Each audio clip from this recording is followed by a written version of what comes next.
그다음에 정관재, 그다음에 정재호 이런 사람들도 8월 말까지로 끝났다고 했습니다. 그런데 미처 금도굴이 끝나기도 전인 8월 중순경부터서 백주름이가 목동에 있는 스포츠 조선에 연재물을 시작합니다. 남픽션. 작가까지 돼가지고 또 돈을 벌겠다고. 그러니까 자기가 생전 처음 접해보는 이 엄청난 사실을 그냥 그대로 자기 머릿속에만 가슴 속에만 담아놓기가 있기가 싫은 것이 임금님 기는 당나귀 기가 아니겠습니까? 사람은요 비밀을 혼자 간직하기 싫어요. 말을 하고 싶어요. 자랑하고 싶어요. 이런 본능이 있다고 저는 알고 있습니다. 그래서 이게 목동의 스포츠 조선을 찾아가서 연재물을, 지가 무슨 작가라고 연재를 시작하는데, 이 연재를 하면은 제가 경남 산청군 신안면 사람이기 때문에 제가 스포츠 조선은 저 시골까지 안 오니까 정충재는 모를 것이다 하는 아마 그런 생각으로서 안심하고 수도권에서만 스포츠 조선이 많이 팔리니까 한 것 같습니다. 그래서 이게 이제 스파치 나갑니다. 스파치 인터넷에서 찾아냈습니다. 스파치. 요 스파치 나가는데, 여기 보면 탐사 전문가 백준엄, 넌픽션, 소설이 아니란 말이죠. 사실이란 말이죠. 넌픽션 보물을 쫓는 사람들 본지 연재. 그래서 사진까지 요 뺏겨갖고, 요 앞으로 집필 방향에 대해서 이렇게 소개를 했습니다. 그런데, 금을 쫓는 사람들입니다. 그래서 이제 이게 말하자면은 실하, 보물을 쫓는 사람들, 3부, 66, 글, 백준엄, 일러스트, 김동우 해서 이렇게 사파까지 하면서 요 66회에 66번째, 66번째 3부입니다. 부산항 잠수함 기지 보물 해가지고 나옵니다. 제가 한번 읽어보겠습니다. 비디오 테이프를 보자 인공물이 있다고 확신했다. 그러면 인공물인데, 제가 시종일관 주장했던 거는 의뢰공장의 한 가닥이다. 일제 의뢰공장의 한 가닥이고 그 속에 금이 이등충이라는 항토세 포대에, 마다리 포대에 금이 가득 들어서 빽빽이 차 있었다. 아까 탁종수도 아까 백준엄이 옆에 그 도둑놈 서도둑놈 김성태 옆에 앉아있던 놈이 거기 48년생 해병대 출신 용산역 앞에 깡패 탁종수입니다. 그 탁종수가 쓴 학에서 봤지 않습니까? 그것도 6월 7월 8월 말까지 독을 했다고 했거든요. 금독을 했다고 했거든요. 그런데 이 정작 본인 작가님 백준엄 사이코패스께서 실화 보물을 쫓는 사람들, 스포츠 조선 연재 제66회 부산항 잠수함 기지 보물, 이걸 연재를 하는데, 이게 바로 아까 제가 뚫어서 찾았던 수평굴의 정체가 나타납니다. 이거는 바로 발언말을 해놨어요. 이거는 거짓말 아닙니다. 그러면 어제 기자회견 할 적에 그거 보니까 쓰레기 한글이 적혀가 있는 쓰레기 포대에 돌이 담긴 포대가 굴 속에 널브러져가 있었는데, 딱 차가 있지 않고 알이 깍 차가 아니고 구석에 처백기가 있었죠. 그런데 그거는 이등충이라고 적혀있는 금편이든 포대는 자기네들이 다 독을 하고, 그 다음에 아까 박수웅이 구린 것처럼 위장하기 위해서 지상에서 그 포대를 갖다가 구해가지고 와서, 자갈치 시장에 가면 그 봉포대 파는 상해가 많이 있어요. 거기에서 구해가지고 와서 쓰레기, 보로꼬, 그 다음에 나무 토막 등을 집어넣어가지고 마치 금이 없었던 것처럼 쇼를 위장해서 나타내려고 연출해 놓은 거라 하는 거는 제가 주장하는 것입니다. नमस्कार भाई और बहनों, ऑल इंडिया की सर्विस में आपका स्वागत है. 거라 하는 거는 제가 주장하는 것입니다. 그런데 그 포대 속에는 낡은 포대도 있고 새 포대도 있습니다. 그 사진이 다 있습니다만은 시간 관계상 생략합니다. 그거는 낡은 거는 뭐냐 하면은 박수웅이 굴하고 연결로 시켜가지고 소리 안 나는 하약을 무진동 하약이 있답니다. 그걸 통영의 다이버 김은택이가 그 굴 속에 들어가서 찾아냈어요. 직경 60cm, 길이 3m 되는 통로를 뚫어 가지고 박숭이 굴 속에 원상 회복 차원에서 딱 들어차 재어 있던 그 포대를 갖다가 그 70cm, 직경 70cm, 길이 3m 통로로 2m 밑에 그걸 끄잡아 올려가지고 연출해가지고 그 모자라니까, 귀찮고 모자라니까 새 포대를 갖고 와갖고 그래가지고 그 새 포대에다가 온갖 쓰레기 보로코 건축 폐기물 처리장이니까 나무 토막 이런 걸 이어가지고 막 쑤시가지고 새거 헌거 철철철철 사가서 박숭이 굴은 철철철 사가서 나는 그거 하고 쌩쌩한 거하고 섞기가 있다는 걸 제가 알았죠. 그런데 이거는 YTN 황보연이라고 지금 일본 동경 특파원으로 가가 있는 사람이 있습니다. 이 사람이 신촌래기 기자 때 울산 담당이었는데, 이 기자가 문현동의 금도굴의 방금 말한 포대, 세포대, 흠포대의 문기는 포대의 조덩이를 갖다가 딱 홀치는 걸 갖다가 인계철선이라고 공사장에 철근 엮는 철사가 낭창낭창한 게 있는데, 그걸 갖고 숙달된 기술자들은 착 일시에 묶어버리는데, 얘들은 그런 기술이 없으니까 그냥 굵은 젓가락 같은 철사를 가지고 막 투박하게 막 구멍을 억지로 뚫어갖고 해놓은 것을 이거는 조작한 것이다고 황보영 기자가 의혹을 제기한 적이 있습니다. 그 이후에 울산 현대백화점 앞에서 한 기자를 갖다가 납치하려고 이놈들이 억지로 차에 태우려고 난리를 치겠던 적도 있습니다. 어쨌든 그거는 지나간 일이니까 그거는 그 정도로 참고적으로 말씀드리고, 실화 보물을 쫓는 사람들의 이 66회 차에 제가 그토록 주장하던 지하 16m 제가 판 수평굴의 진실이 있기 때문에 그 판단은 여러분들께서 들어보시고 한번 누가 거짓말을 하는지 한번 해보시기 바랍니다. 제가 한번 읽어보겠습니다. 어느 날 최상훈은 제일 끝에 앉았는 그놈이 다이버 그놈입니다. 최상훈이 잔뜩 흥분된 목소리로 전화를 걸어왔다. 백형, 백주는 말하죠. 백형, 김성태가 뚫은 곳에 무인 카메라를 넣어보니까 지표면에서 4m까지 물이 차있고 그 밑으로는 안반인데 지하 16m에서 수평 동굴이 나왔어. 그리고 그 동굴 입구에는 마대로 차곡차곡 동굴을 막아 놓았어.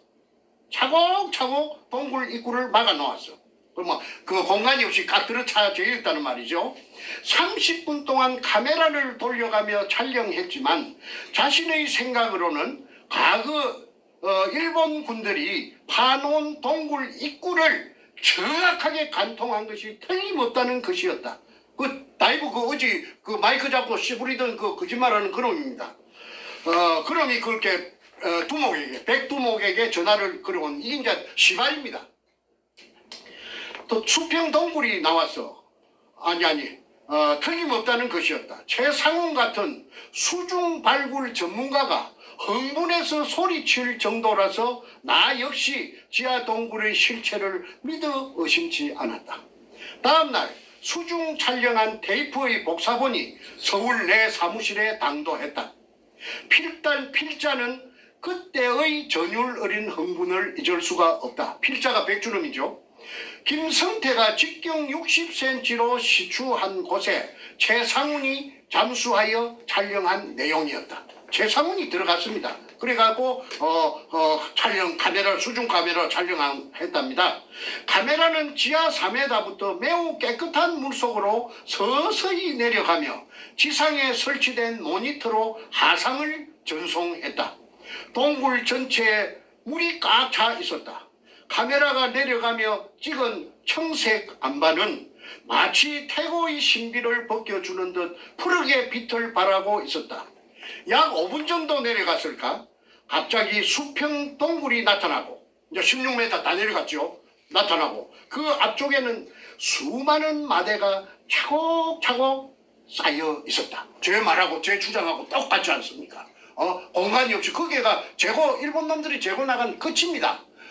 그러니까 저쪽 반대쪽으로 재어 있는 그 포대 뒤쪽으로 나가면서 계속 재면서 나갔기 때문에 그게 공간이 있을 턱이 만무합니다. 그러니까 내가 그렇게 목이 쉬도록 그렇게 피를 토하도록 주장한 것을 고맙게도 이 백두목께서 이렇게 써놨어요. 차곡 다시 한번 읽어보겠습니다.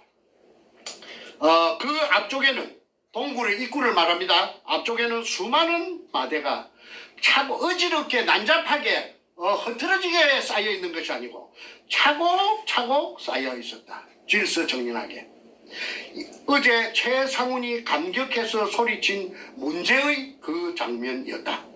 최상훈은 감격에 기운 나머지 집으로 테이프를 가져가 부인이랑 밤새워가며 이젠 고생 끝! 행복 시작이라고 소리쳤다고 한다.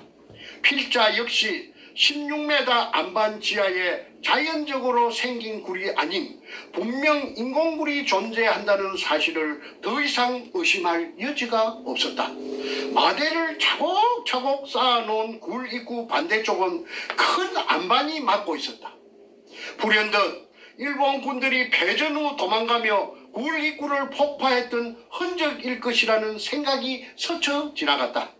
이날 매장물 발굴 업계의 후배 김인호가 찾아왔길래 지하 동굴 비디오 테이프를 보여주었다.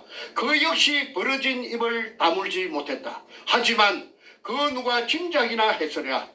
그 순간의 어리석은 판단과 결정이 앞으로 나에게 다가올 뼈저린 고통의 서막이었음을 나는 비디오 자료와 투자 계획서를 가지고 10여 팀 이상의 투자자들과 미팅을 가졌다. 이게 이제 그 돈을 구하는 겁니다. 그러나 결과는 기대를 완전히 비껴갔다. 당시의 전국은 7개월 이상 이용호 사건으로 요동치고 있던 때였다. 이용호라는 진도의 죽도의 보물이라고 그 게이트가 국회에서 청문회가 열렸죠. 설령 이용호와 아무런 관련이 없더라도 보물에 관한 말을 입에 담는다는 자체가 어려운 시기였다. 언론 매체들의 대대적인 보도로 보물선 발굴에 대해 부정적인 여론이 확산됐기 때문이다. 보물선 얘기를 꺼냈다가 망신만 당했다는 사람도 많아졌다. 이게 이제 66회입니다. 그 다음에 67회. 왜 이걸 이러느냐면 이제 땅을 산 김홍라이를 찾아가서 접촉하는 장면이 있기 때문에 제가 이걸 낭독합니다. 두 번째 67회. 나는 비디오와 투자 계획서를 투자자들에게 보여주었다. 그들은 딱히 아니란 말은 하지 못했지만 미심쩍어하는 듯 했다. 설마 이렇게 좋은 일이 자신들에게 올 정도라면 뭔가 모르는 사실이 숨겨져 있을 것이라는 의심이었습니다. 일확천금의 꿈이 눈앞에 보이지만 결코 현실로 이루어질 것 같지 않다는 판단이었을 것이다. 결국 투자자 유치는 별다른 진척을 보이지 않았다. 그래서 우리는 주식회사 설립 문제를 의논하기 시작했다. 필자는 이 문제를 본격적으로 협의하기 위해 부산으로 내려가는 길에 잠깐 대구에 들렸다. 한 투자자와의 미팅 약속 때문이었다. 지하 동굴이 찍힌 비디오를 스폰서들에게 보여줘도 그들은 설마하며 투자를 망설이는 상황이었다. 예상대로 대구에서의 투자자 미팅은 별로 실통치가 못했다. 뭔가 모를 불안감을 안고 그날 오후 늦게 부산에 도착해 김성태, 조업규는 김성태의 중마고 돌파리 치과의사 조방 앞에 그 다음에 다이버 최상훈 등을 만났다. 김성태는 최근 보물 발견 후의 지분 문제 때문에 정충재와 갈등을 빚은 탓인지 마음이 편치 않아 보였다. 나는 김성태의 입장을 충분히 이해했다. 하지만 그렇다고 선뜻 두 사람 사이에서 누구 한 사람의 손을 들어주는 것도 바람직한 일이 못 된다고 생각했다. 좀 더 분명히 말하면 그들을 만난 지 불과 20여일밖에 되지 않은 터라 섣불리 누구의 잘잘못을 따지기가 쉽지 않은 탓이었다. 하지만 이 발굴 사업을 진행하려면 당사자들끼리 한자리에 모여 분명하게 입장을 정리해야 했다. 나는 그들에게 단호하게 말했다. 우리는 서로 믿어야 합니다. 신뢰 없인 아무 일도 못합니다. 갈등이 계속될 경우 나는 이번 일에서 손을 떼겠습니다. 그날 저녁 몸이 파김치가 된 채 서울로 올라왔다. 온갖 생각으로 머리가 아파왔다. 막 잠을 청하려고 하니 김성태로부터 전화가 걸려왔다. 그는 혼란스러움에 빠져든 나를 설득하기 시작했다.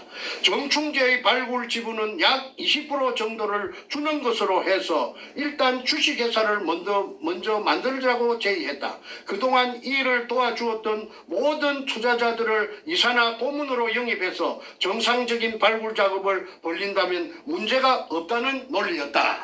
이거 이제 대해서 정충재에게 발굴 지분 20% 정도를 주자고 이제 저희 똘마니 올 여름을 강타한 살인적인 폭염, 그리고 기록적인 폭우 기억하시나요? 저희 똘마니 그러니까 똘마니 조수 좋은 말로 조수 소도동로 김성태가 이제 주인이 됐어요. 백준엄이 이 사이코패스가 나타나니까 그래서 정충재 몫으로 요 한 비춰 주실랍니까? 20%를 배당해 놨습니다. 20%. 그런데 여기에 정충재는 저 주주총회 창립 발기 포세이돈 살비 할 때 저는 안 갔기 때문에 그거 하는 줄도 몰랐기 때문에 20%가 된 줄 몰랐습니다. 이 20%는 제가 인정한 20%가 아니고 오늘 이 글을 읽어보니까 김성태라는 나의 조수, 나에게 온갖 아첨을 들던 내가 죽으라 하면 죽고 살라 하면 살든 내한테 눈도 똑바로 크게 못 쳐다보는 그 항소 같은 김성태가 이제 새로 나타난 굴을 뚫고 나서 나타난 이 교활한 백두목에게 20%를 정해갖고 요게 박아놨다는 것이 여기 나타납니다. 요게뿐만 아니라 또 있습니다.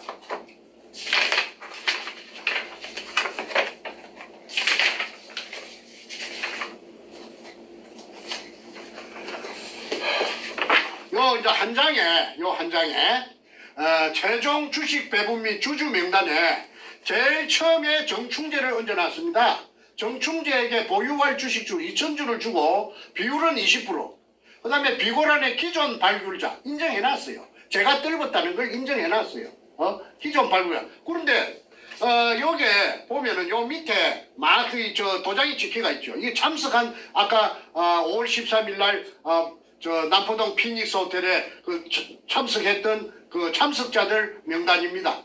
그런데 말하자면 정간제도 내 동생도 이미 이때는 요게 내 몰래 요게 오라고 이놈들이 콜링을 해가지고 꼬아갖고 아까 저 1,000만 원 준다고 집을 가서 썼지요. 그 다음에 집은 또 100분의 1을 준다고 해가지고 정관제도 있고 그 다음에 정성재 지금 저 신라통 들고 문재인이 지역구 사무실에 들어가가 진역 살고 있는 넷째 정성재도 요 자필로 정성재 써갖고 요 지장 찍어놨습니다. 그 다음에 이런 짓거리를 했습니다. 그래 놓고는 할 말이 없으니까나 정충재를 배제시키기 위해서 권력을 등에 업고 최고 권력 청와대 이상 최고 권력이 있나요? 청와대에서 최고 어른인데 제일 높았는데 그거하고 짱짱이 됐으니까 거칠 것이 없겠지요. 무엇을 그렇게 모시겠습니까? 그러니까 마치 나라에서 허가내 준 것처럼 그냥 일사천리로 이런 강크게 이런 글을 써놨죠. 자 다시 글 계속하겠습니다. 나는 김성태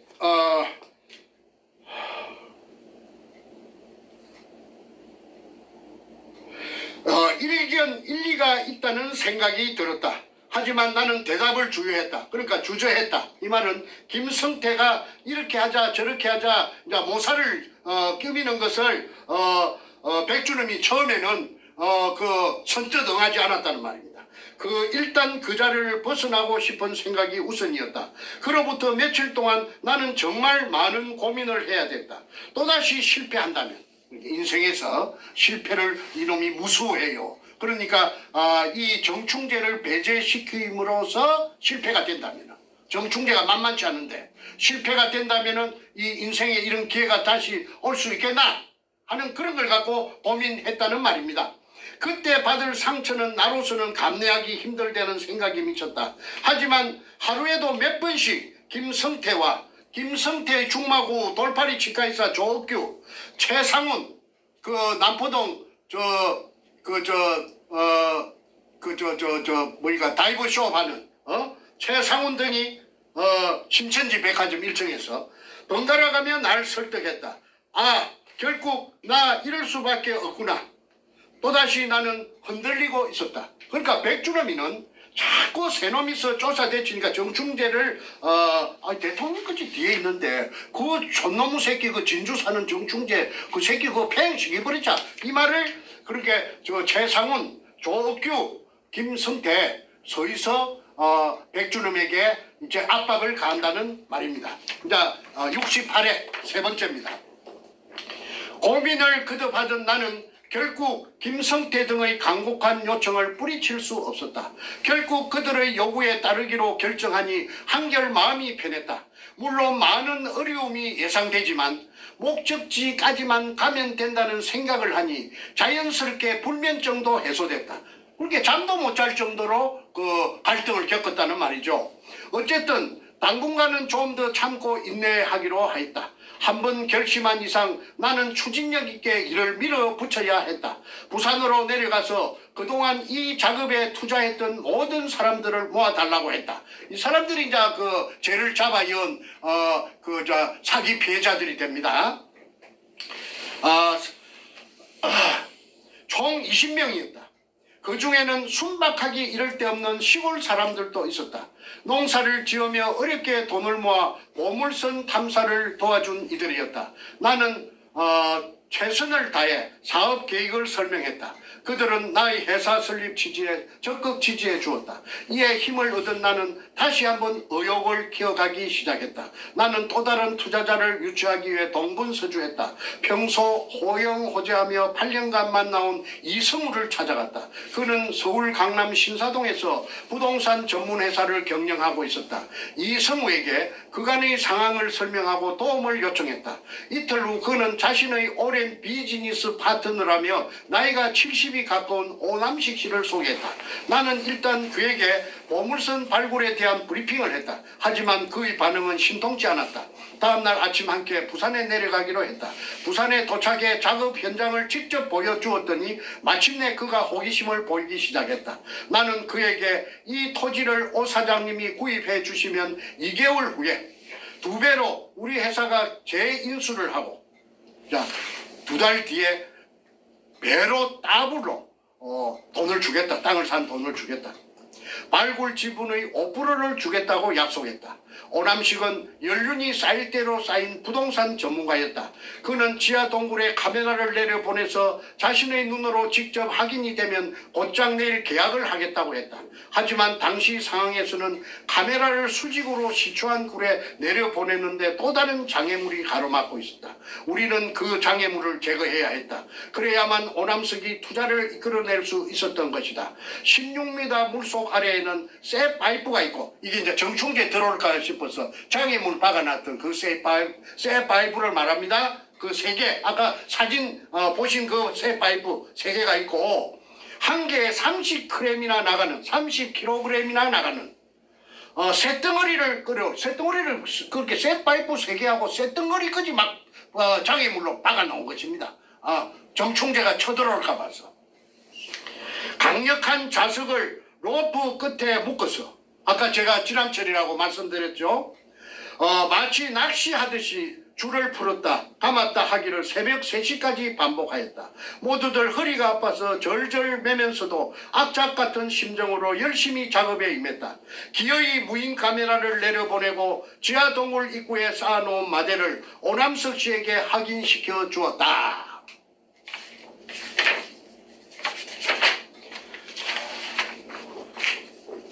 다시 66, 67, 66 네 번째입니다. 오남석은 고개를 끄덕이며 투자하겠다는 의사를 분명히 했다. 그나마 다행이었다. 호텔로 돌아와 몇 시간 눈을 붙이는 둥 마는 둥하고 이튿날 바로 계약을 체결했다. 계약금은 서울에서 주겠노라며 서울로 가자고 했다. 이제나 저래나 계약금만 기다리던 내게 또다시 땅이 꺼지는 듯한 소식이 들려왔다. 주위에서 반대가 심해 정식 계약이 힘들다는 연락이 온 것이다. 새벽까지 불을 밝혀가며 장애물 제거와 촬영을 위해 혼신의 힘을 쏟았던 김성태, 최상훈 등을 생각하니 밤잠을 이룰 수가 없었다. 하지만 여기서 주저앉을 수는 없었다. 다른 투자자를 찾아 나섰다. 문득 떠오르는 얼굴이 있었다. 4년 전부터 알고 지내던 김홍랑 씨였다. 4년 전부터 전라도 광주에 그 청와대 그 여자 기공사 김대중 대통령의 기공사 김홍란이를 집은 강주 아까 강주시 서구 지평동 금호쌍용 아파트라고 했죠. 그 여자가 등장합니다. 그녀는 어렸을 때부터 신통력을 지닌 사람으로 유명했다고 한다. 그녀의 손이 닿은 환자들이 완쾌됐다는 소문이 나자 병을 치료하기 위해 찾아오는 사람들로 문전성시를 이루었다고 한다. 그녀는 한때 신앙생활도 했지만 보이지 않는 초능력의 세계를 완전히 잠재울 수는 없었다고 한다. 나는 그녀에게 전화했다. 6개월 전 한 번 통화한 기억이 있었기에 혹시나 목소리를 잊어버린 것은 아닐까 조바심도 났다. 하지만 그녀는 전화를 받자마자 특유의 정감 어린 목소리로 반가움을 표시했다. 내일 시간이 있으면 부산에서 만나자고 했더니 흔쾌히 승낙했다. 잠시 후 그녀는 다시 전화를 걸어와 비행기 편이 없어 성룡차로 가겠으니 내일 오전 11시 부산에서 만나자고 약속했다. 나는 뭔가 희망이 있을 것 같은 예감이 들어서 부산의 최상훈과 김성태에게 손님 맞을 준비를 하도록 당부했다. 약속대로 김홍랑 씨는 모습을 드러냈다. 나와 최상훈, 김성태 등은 그녀를 상대로 다시 브리핑을 시작했다. 그동안 꼼꼼히 모아온 자료도 제시했다. 그리고 그녀를 직접 시추장소로 데리고 갔다. 시추장소가 내나 제가 뜰은 그 수직구로 따라갔다는 말입니다.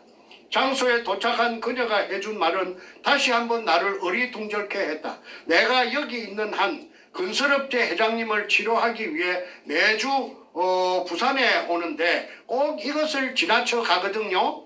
한데 이상할 만큼 이 장소에서 꼭 뭔가 있을 것만 같은 암시를 받았는데 그런데 오늘 내 자신이 진짜 이 자리에 서 있게 되다니 우연치고는 너무나도 기이하지 않나요? 그녀의 말처럼 필시 이날 우리의 만남에 뭔가 보이지 않는 인연의 끈이 작용한 것일까? 아니 나는 사실 억지로라도 그렇게 생각하고픈 심정이었다. 40m 높이의 시멘트 옹벽을 응시하던 그녀는 저 옹벽 뒤에 뭔가 반드시 숨겨져 있다고 말했다. 나는 그녀를 최상훈의 사무실로 데리고 가 최상훈의 사무실이 자갈치 시장 입구에 있는 신천지 백화점 1층의 다이브숍을 말합니다. 동굴 안을 촬영한 비디오를 보여주었다. 그러니까 제가 뚫은 그 동굴 수직구 밑에 수평 굴속을 찍은 그 사진 비디오를 보여주었다 이 말이죠. 한순간도 놓치지 않으려는 듯 그녀의 눈은 반짝거렸다. 갑자기 수평 동굴이 나타나면서 이었고 켜켜이 쌓아놓은 국방색 마대가 드러나자 그녀는 갑자기 핸드백을 열고 전화기를 꺼내 들었다. 그녀의 남편에게 하는 전화였다. 그녀는 황급히 남편을 호출한 후 나와 함께 자갈치 시장의 한 호텔 커피숍으로 자리를 옮겼다. 그리고는 희망적인 답을 주었다. 이번 일은 내가 직접 투자해보고 싶다는 것이었다. 그래도 가정이 있는 사람으로서 남편에게 동의는 구해야겠다는 말도 덧붙였다. 자, 이게 진실입니다. 이게 지어내서 쓸 수 없는 거죠. 그놈 새끼가 그 사이코패스가 무슨 지가 소설가라고 이걸 지어내 쓰겠어요? 실화라고 했는데. 자, 나는 투자 조건을 설명했다. 토지 매입만 해주시면 됩니다. 보셨다시피 동굴은 이미 확인된 것이니까 설령 그 안에 기중품이 없다 치더라도 동굴을 이용해 관광지를 만들면 이제 일제 의뢰공장이란 말이죠. 관광지를 박숭이 굴이 무슨 관광지가 됩니까? 사업성이 있지 않겠어요? 그리고 만약 보물이 나왔을 경우 국가 지분과 세금 등을 뺀 금액에서 5%를 지분으로 내놓겠습니다. 그녀는 이런 내 제의에 매우 만족해했다. 그러면서 만약 발굴이 성공해서 그런 행운이 내게 온다면 어려운 사람들을 위해 봉사단체를 만들고 싶다고 했다. 잠깐만 여기서 설명 좀 하겠습니다. 이 여자가 지금 부천역 앞에 1000억대의 빌딩을 가지고 있고 그 남부터미널 위에 그 큰 높은 아파트 110평에 살면서 온갖 호의호식을 누리고 기부인으로 행세하고 있답니다. 벤츠 마이바 600을 타고 다닌다고 제가 어떤 정치인에게 들었습니다. 자, 계속하겠습니다. 그 여자가 그 기공소를 운영할 때는 그 2002년 이전에 그 금독을 이전에 할 때는 서울 강남에 신사동 거기서 명상원이라는 기공소를 했는데 그게 지금 민주당 더불어민주당 출신의 그 기라성 같은 국회의원들이 주로 여자 국회의원들이 거기가 집합소랍니다. 그리고 동경에서도 이 여자가 소문이 났더라고요.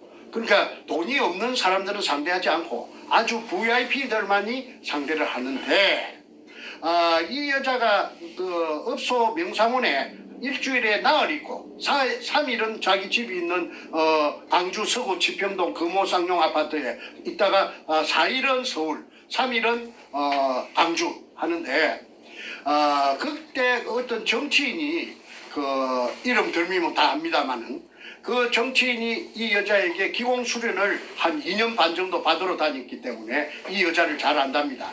그런데 이 여자가 그 당시에 집세를 한 달에 못 줘가지고 절절 면적도 한두 번이 아니래요. 그렇게 임대료를 못 줘가지고 월세를 못 줘가지고 그래 한 여자가 지금 마을바위를 타고 다니고 1000억대 그 정치인이 그렇게 하더라고.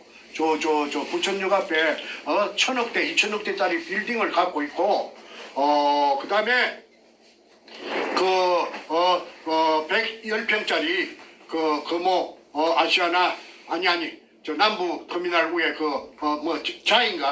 자이 아파트인가 그 어마어마한 아파트에 산다는 정보를 저한테 준 적이 있습니다. 자, 계속하겠습니다. 자, 정 선생님, 오늘 지금 뭐 1시간 반 갔는데 시간이 좀 길어지니까 이제 좀 마무리로 가야 될 것 같아요. 예, 그러면은 이걸 다 못하니까 오늘 다 못하니까 다음번에 하고 제가 좀 몇 가지 드릴 말씀도 있어서 좀 마무리를 가야 될 것 같습니다. 네, 하나만 더 하고요. 말씀하세요. 요 지금 사람들이 금이 나왔는가 안 나왔는가, 금이 나왔으면 양이 어느 정도 되는가를 상당히 궁금해해요. 그래서 그 대답은 내가 꼭 드려야 되겠다. 그런데 이게 보면은 도굴 두모 사이코패스 백주름이 가방에서 나왔는데 여기 보면 노란 칠이대가 있습니다. 노란 칠이대가 있는 것은 여기에 보면 여기 노란 칠이 여기 뭐냐면은 금은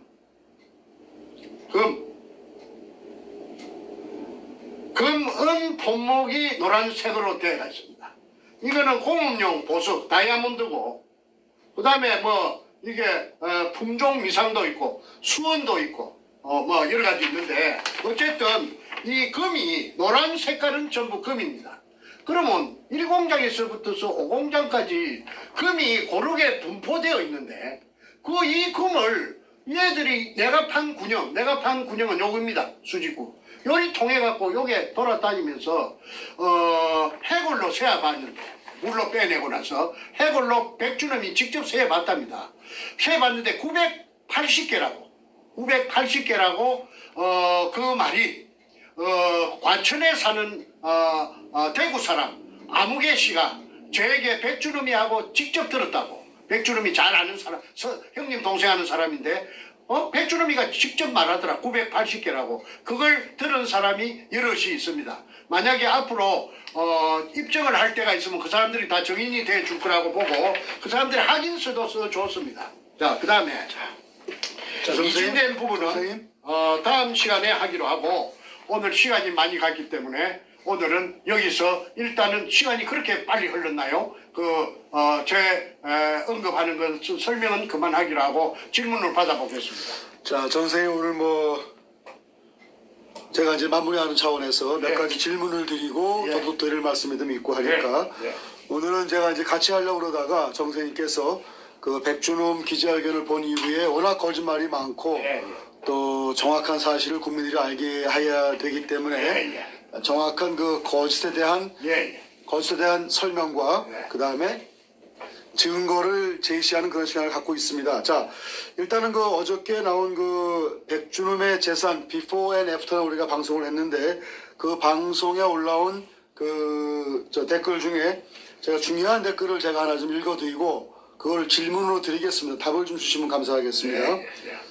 자, 어저께 7월 27일 금요일 방송, 저희 방송에 이런 질문이 있었습니다.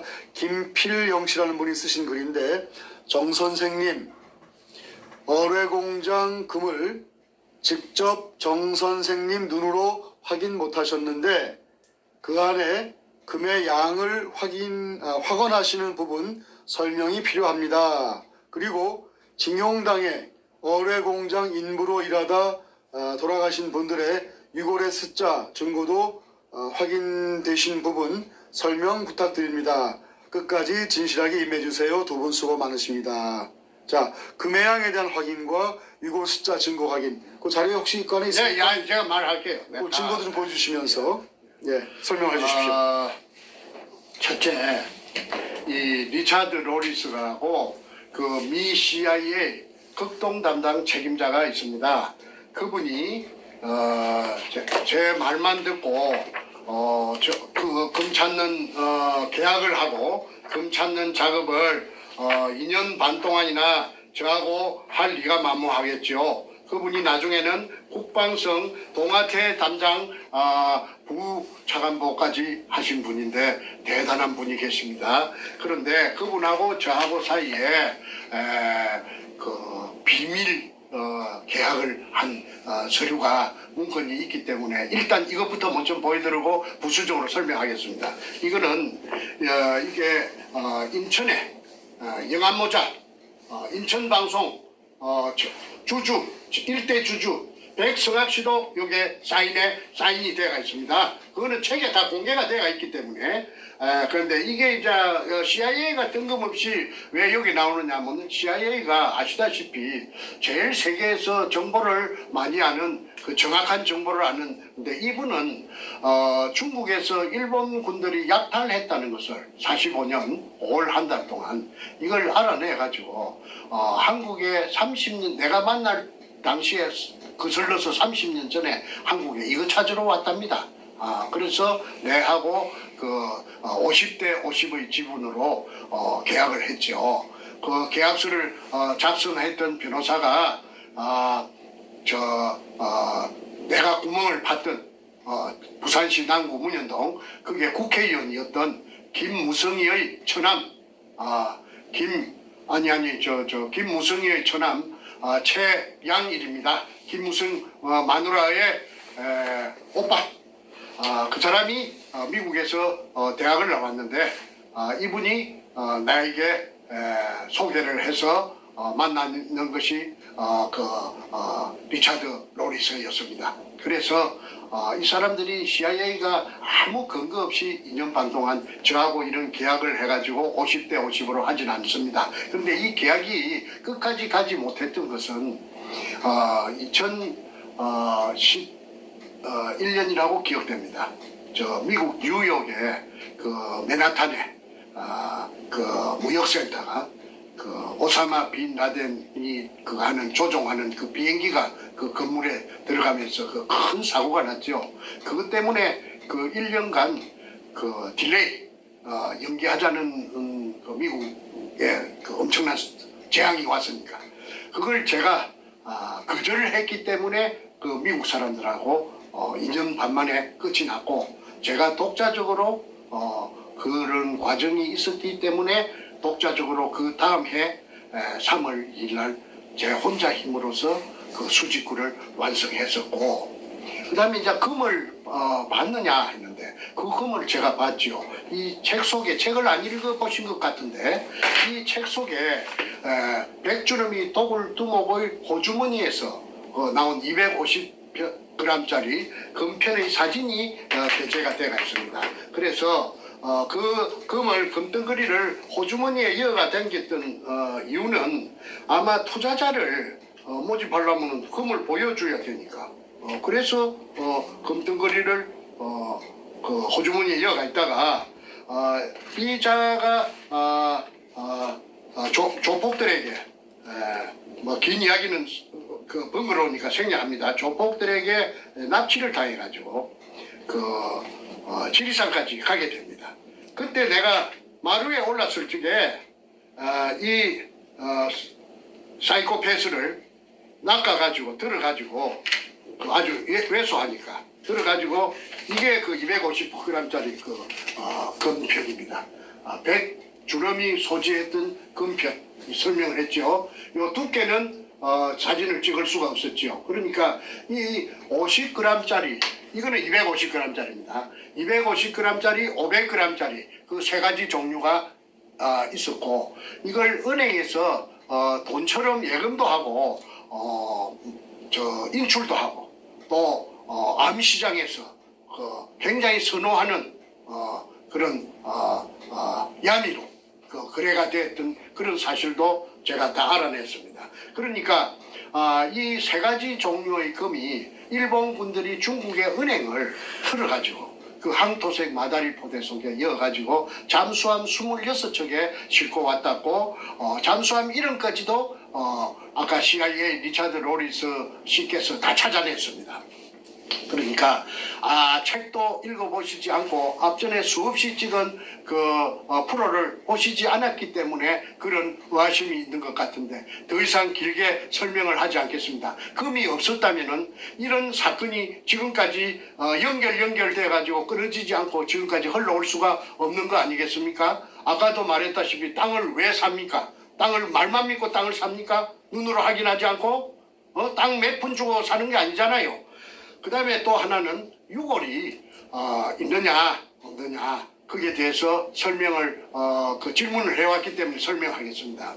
그 유골이 있다는 걸 제가 암시받은 것은 재판을 하면서 아까 그 소도 돕는 것던 김성태가 거짓말로 일관했는데 판사 앞에서 하는 말이 왜 꿀 앉아서 수박 잘라놓고 돼지 대가리 놓고 그 밤중에 앉아갖고 고사를 지냈느냐 하니까 엄격길에 이놈이 하는 말이 일제시대 때 끌려와 희생된 수많은 우리 조선 청년들의 영혼을 위로하고 하는 그런 말이 재판 기록에 찍혀 있고 제가 그 옆에서 그걸 들었습니다. 저도 처음 아는 사실이었습니다. 제가 주체인데 제가 주체 아닙니까? 제가 주체인데 제가 모르는 사실이 뜬금없이 그 무식한 놈 입에서 그런 말이 나왔을 때 저 깜짝 놀랐어요. 이야 이거 무슨 이런 일이 있네. 이거 뭔가 이거 무슨 모멘트가 되겠다.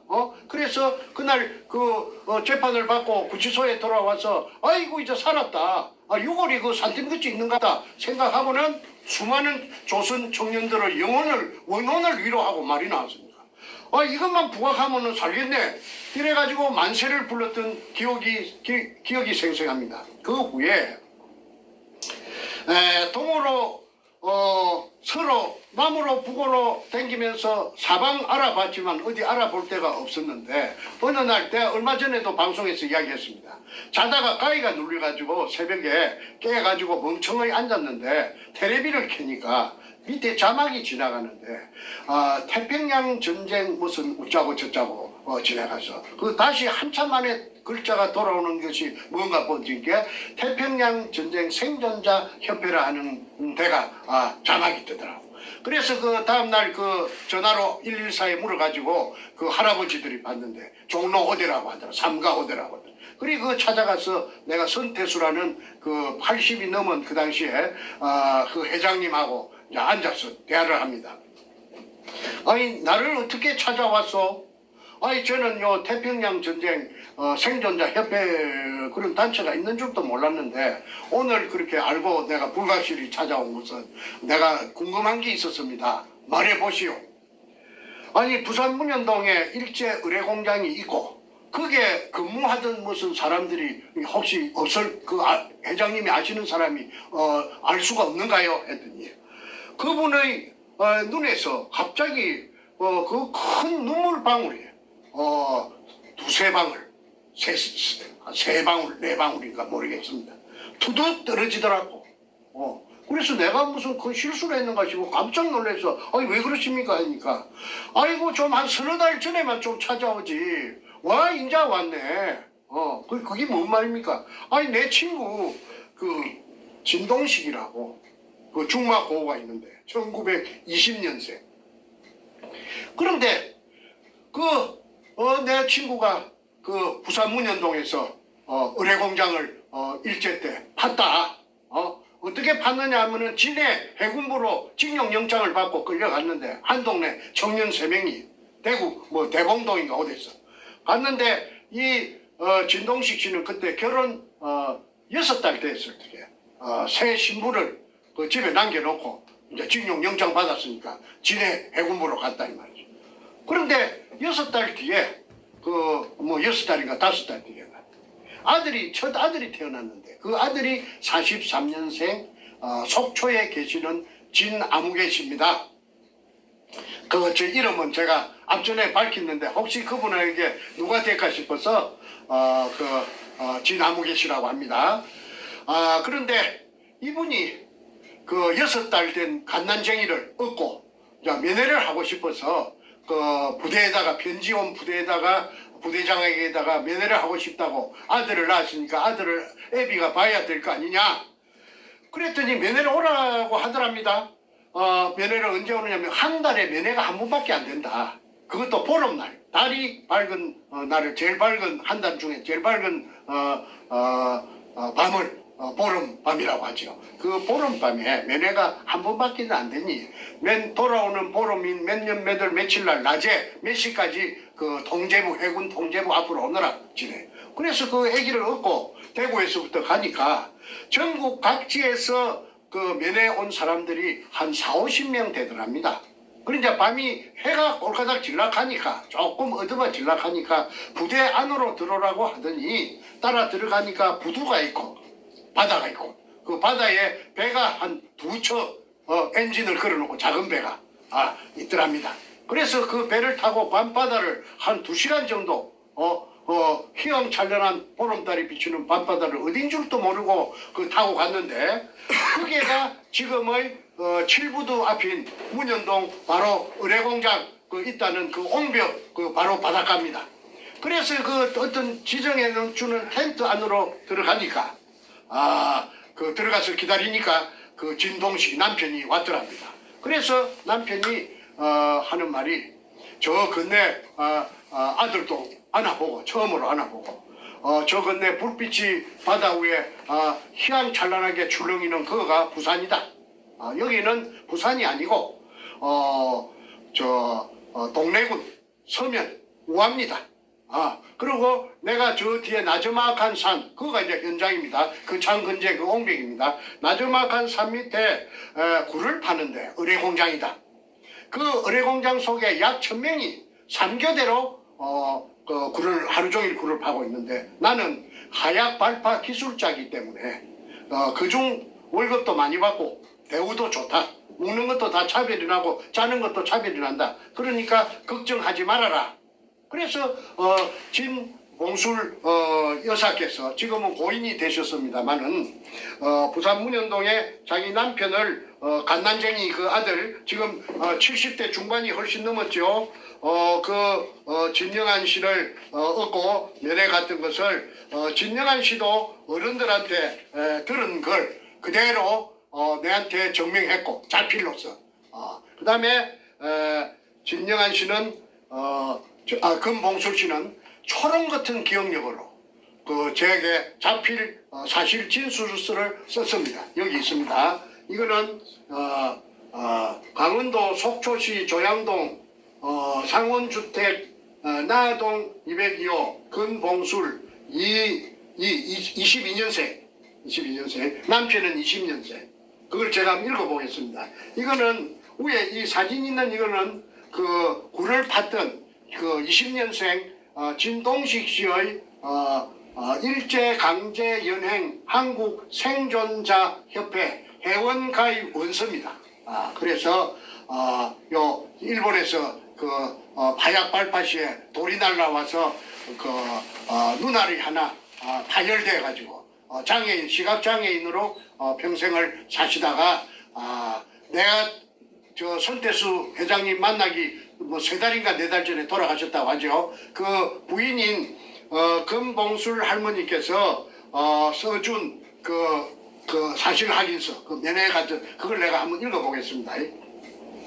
진술인 금봉술은 사단법인 일제강제연행 한국생존자협회 강원도 지부 회원인 진동식의 처입니다. 제 2차 대동아 전쟁 때 남편 진동식은 발파 기술자로서 1942년 4월경 본적지 대구시 봉산동에서 일제에 의하여 강제 징용되어 처음에는 경남 진해의 일본군 해군부대 기지시설 부대에 배속되어 근무하다가 진해에서 약 200km 떨어진 곳으로 근무지를 이동하여 밤낮을 가리지 않고 바닷가 옆 낮은 산이 있는 곳에서 지하 의뢰공장을 굴착하였다고 남편이 생존 시 수차례 저에게 일제징용 때 이야기를 하였습니다. 그리고 생존자협회 공동회장 손태수 씨와 강원도 지부장 정태갑 씨에게도 위 사실 이야기를 여러 번 하였습니다. 또한 일본 군 의뢰 지하 공장 위치를 남편이 나중에 확인해 보니 지금의 부산시 남구 문현동이라고 하였습니다. 진수리는 당시 면회를 일본군에게 신청하였더니 면회 신청을 15일 후에 지하 비밀 공장이 거리가 떨어진 곳에서 한번 면회한 사실이 있습니다. 그 후 44년 10월경 일본 규슈 사세보 해군기지로 이동돼 남편이 이제 전출되어 가서 발파 작업 중 왼쪽 눈이 실명되어 사세보에서 1945년 8월 10월 해방이 되어 고향인 대구로 귀국하였습니다. 금봉술은 위와 같이 사실 경과대로 진술합니다. 2005년 6월 11일 위 진술인 금봉술 할머니 도장을 찍어놨습니다. 그래서 이 사실이 재판할 적에 나타났고 천명이라 하는 거는 여기서 진동식 씨가 확인을 해줬기 때문에 3교대로 판다는 것도 알았고 그 명단은 국가기록원에서 입수하여 진해 해군부에 끌려갔던 진용됐던 사람들은 아무도 신고가 된 사람이 없어요. 그런데 그 명단을 누가 해킹 잘하는 사람이 해킹을 해가지고 지금 제가 가지고 있는데 약 940명의 그 애정 때 그 진해로 끌려가서 정발되었던 명단이 저한테 있고 그 다음에